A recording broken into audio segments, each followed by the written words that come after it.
जाति आधारित गणना हो रही थी और यह गणना राज्य सरकार करा रही थी।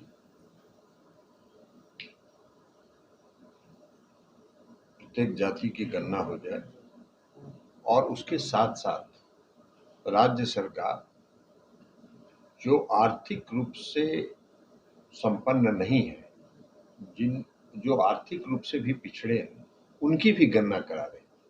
और राज्य सरकार की यह मंशा है कि अगर राज्य का सर्वांगीण विकास होना है, राज्य को प्रगति पर ले जाना है, तो सभी को ध्यान में रख के योजना बनानी पड़ेगी। और इसी को ध्यान में रख के राज्य सरकार जाति आधारित गणना करा रही है।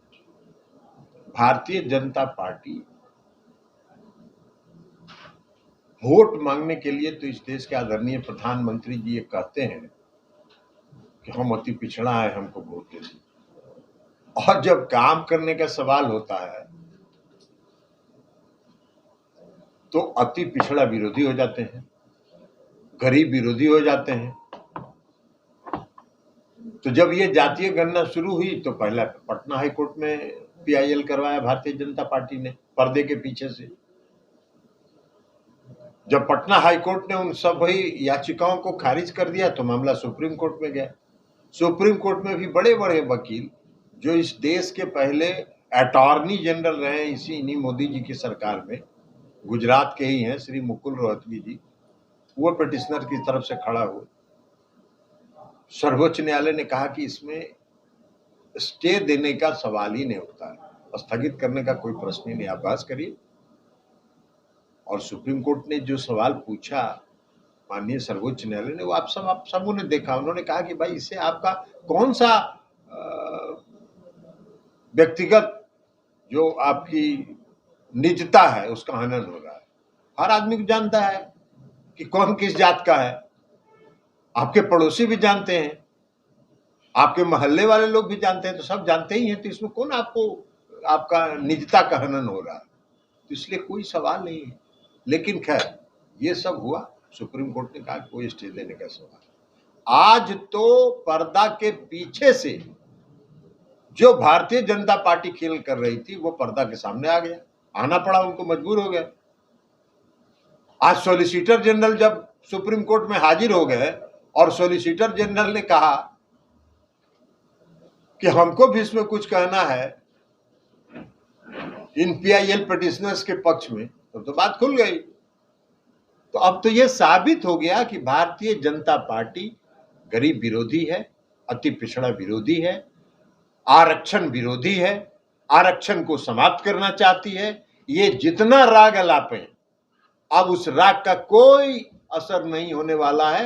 अब पूर्णतः प्रमाणित हो गया कि भारतीय जनता पार्टी इस देश में अति पिछड़ा विरोधी है, गरीब विरोधी है और आरक्षण विरोधी है। ये सारा काम आप सब लोगों ने देखा। नगर निकाय के चुनाव में क्या हुआ, उसमें भी पर्दा के पीछे से भारतीय जनता पार्टी ही थी। हम लोगों ने उस समय भी आरोप लगाया था कि भारतीय जनता पार्टी पर्दे के पीछे से आरक्षण को समाप्त कराने के लिए हाईकोर्ट में आदेश, और फिर जब उसी हाईकोर्ट से आदेश हो गया और हम लोगों ने कहा और माननीय मुख्यमंत्री जी ने कहा कि बिना अति पिछड़ों को आरक्षण के नगर निकाय का चुनाव नहीं होगा, और हुआ अति पिछड़ों के आरक्षण के साथ नगर निकाय का चुनाव हुआ। उसी तरह जातीय गणना पर हो रहा था। तो अब तो आज जो सॉलिसिटर जनरल ने जाके माननीय सर्वोच्च न्यायालय के सामने जो तर्क रखा, उससे अब ये साफ हो गया कि पर्दे के पीछे से भारतीय जनता पार्टी जो खेल कर रही थी, अब उनको खुल के मैदान में अति पिछड़ों के, गरीबों के विरोध में आके खड़ा होना पड़ा है। और वो इनके विरोधी हैं, इस समाज के विरोधी। तो यही तो बात हम कह रहे हैं, वोट लेने के टाइम में अति पिछड़ा बन जा रहे हैं, और जब हक देने का सवाल आ रहा है तो अति पिछड़ा विरोधी हो जा रहे हैं। और मुख्यमंत्री नीतीश कुमार जी तो उन लोगों का हक दे रहे हैं, गणना करा रहे हैं, और जो आर्थिक रूप से पिछड़े हैं उनकी भी गणना हो रही है। तो इससे ना अपर कास्ट को घाटा है और ना बैकवर्ड क्लास को घाटा है, हर व्यक्ति का गणना हो जाएगा। 24 से पहले क्या बीजेपी को डर हो गया है क्या कि वोट बैंक शिफ्ट हो जाएगा? अरे बीजेपी को डर क्या, बीजेपी डर के ही रहती है, वो पर्दे के पीछे से खेल करती है, सारा काम वो पर्दे के पीछे से। लेकिन अब पर्दे के पीछे से उनको आगे आके मैदान में अब खुल खेलने का मौका मिला है, और अब ये साबित हो गया अति पिछड़ों के नजर में कि भारतीय जनता पार्टी का दो चेहरा है, हाथी के दांत दिखाने के और खाने के। और वो खाने के लिए अति पिछड़ा विरोधी है, दिखाने के लिए अति पिछड़ा प्रेमी।